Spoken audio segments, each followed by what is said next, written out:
was just trying to record this video and realized for the first 20 minutes, I didn't even have mic on. Wow, okay.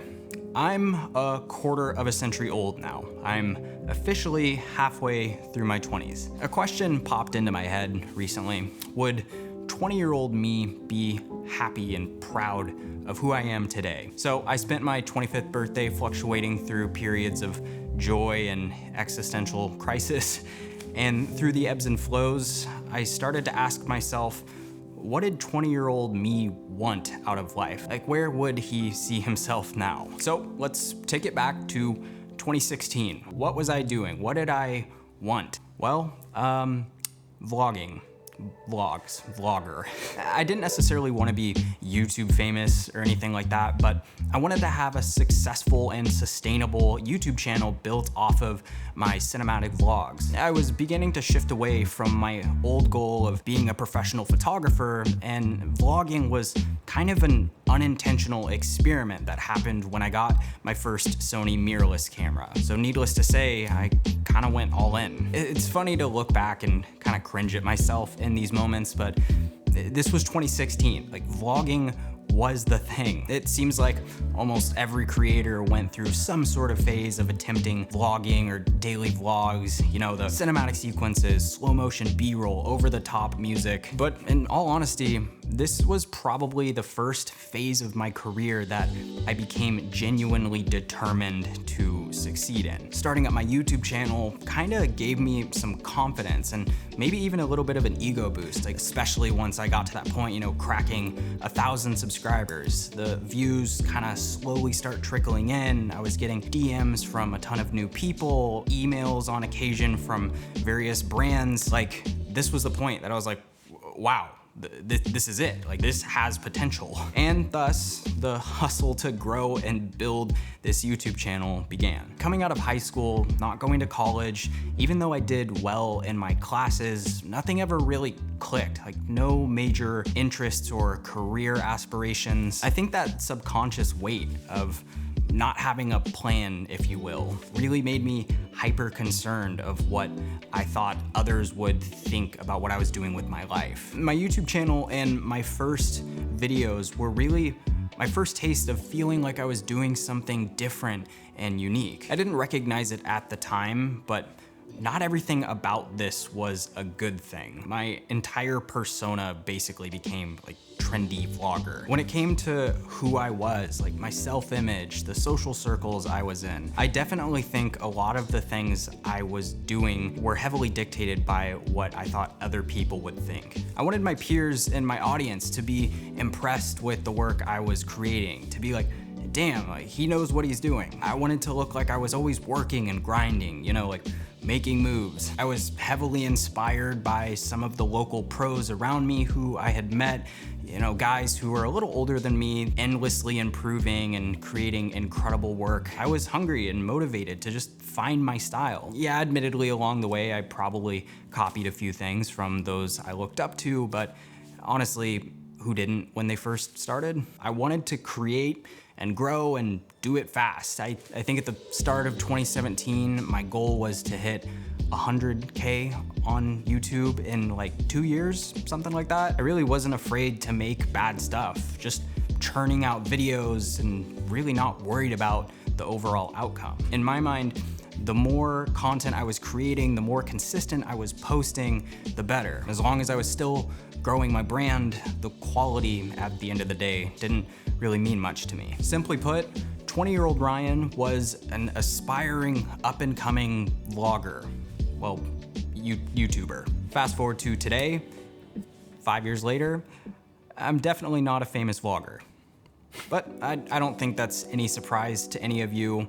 A lot has changed since then. So many of my original hopes and goals have simply died along the way, and many others have come to replace them. Everything about my creative aspirations and motivations have dramatically shifted from grinding and cranking out content to slowing down and honing in on the story and messages I share with the world. I'm no longer a vlogger. That's plain and simple. In fact, I in a lot of ways wouldn't even call myself a YouTuber anymore. I'm now a cinematographer, a storyteller. Honestly, what I'm doing now is probably not what I think I would have hoped for as 20-year-old me. YouTube has kind of now taken a back seat in my current life. And I think as much as a lot of people probably considered me a full-time YouTuber, I simply aim to make videos that inspire me and hopefully share some value and knowledge with you guys along the way. I spend a large majority of my time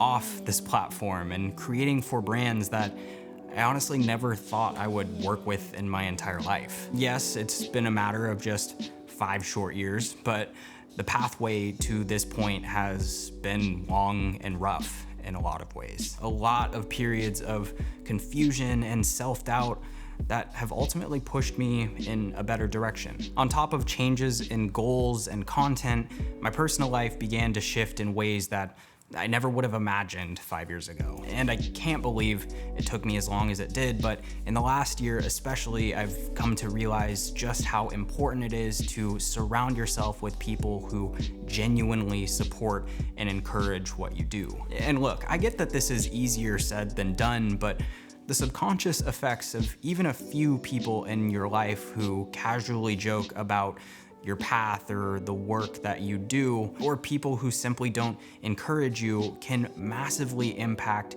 your growth in multiple aspects. Look at it this way. If you want to grow a healthy garden, you've got to pluck the weeds. It's important to do some housekeeping in the prefrontal cortex from time to time. The creative community is honestly something really special when you take the time to start up a few meaningful conversations with people who are in your niche. It's no secret that being a content creator is, in many ways, kind of a lonely path. It's an uphill battle most of the time. Over time, I realized that without a good support system, my own self-doubt and criticism would inevitably eat me alive. 2 years into my creative career, I realized that my mental health, or lack of care for it, turned me into someone I just didn't recognize. I have no shame in admitting that I was dealing with fairly severe undiagnosed depression and anxiety, a lot of which that I can now conclusively say definitely stemmed from some of the unhealthy and toxic mindsets and relationships that I put myself in. Had I realized this sooner, I probably could have avoided massive creative ruts and a lot of personal failures. I made the decision in 2020 to go on medication for my depression and anxiety. I also now have a group of peers that truly support the things that I do. I have a better relationship with my audience, really the creative community as a whole that motivates me to keep going. And as of last week, a fiance who's by my side every step of the way. I've learned that it's okay to ask for help and seek guidance and reassurance from others. The truth is that there's a good chance that 20-year-old me might not be completely satisfied with where I am today. In fact, I'm confident that I'm much happier now than I would have been if I had stuck to the path that I set for myself 5 years ago. When I was 5, I wanted to be a professional motorcycle rider. So I'm sure that if I could talk to a 5-year-old me, he'd probably be pretty underwhelmed with the fact that I'm doing commercial video work. And that's okay, because I wouldn't expect a 5-year-old to have the best measure of success or happiness. And if I'm being honest, I think that's the case for a lot of people, even in their early adulthood. At least it was for me. It's easy to dream about success, but it's really difficult to account for the obstacles that you might face along the way. 20-year-old me daydreamed about being a famous vlogger. You know what he didn't see?